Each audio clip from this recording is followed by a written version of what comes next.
If you ask most martial artists who founded Jiu-Jitsu in Brazil, they'll give you one name, Gracie. But in the 1920s, there was another master, a man who exposed the vulnerabilities in the Gracie game, fought in the rugged circus circuits, and proved the legendary family wasn't the only power in Brazil. His name was Geo Omori. Unlike the early Brazilian pioneers who learned from traveling showmen, Omori was a true Japanese prodigy. He trained at the legendary Tokyo Kodokan from age 9, mastering the most effective throwing and ground fighting systems of his era, earning his black belt at just 17.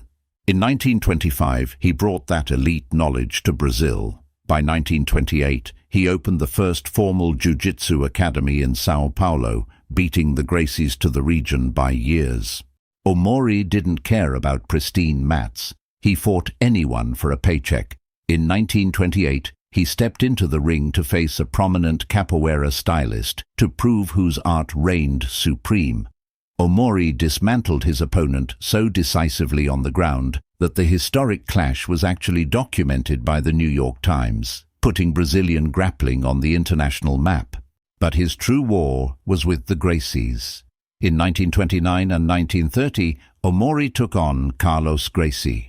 On the feet, the difference in styles was stark. Armed with high-level Kodokan Judo, Omori controlled the standing exchanges with explosive throws. To survive, Carlos had to pull guard and drag the fight strictly to the mats, forcing a highly contested draw.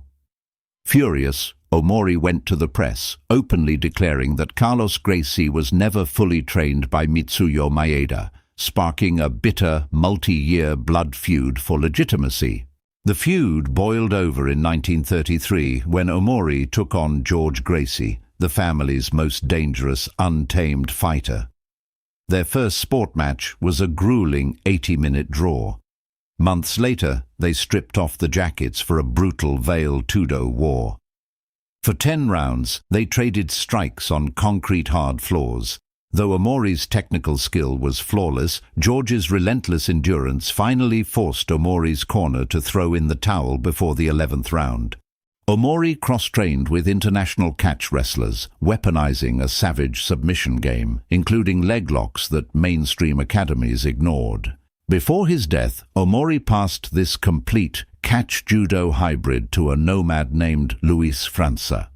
França took those exact concepts to the working-class suburbs of Rio, birthing a parallel jiu-jitsu empire. Please like and subscribe.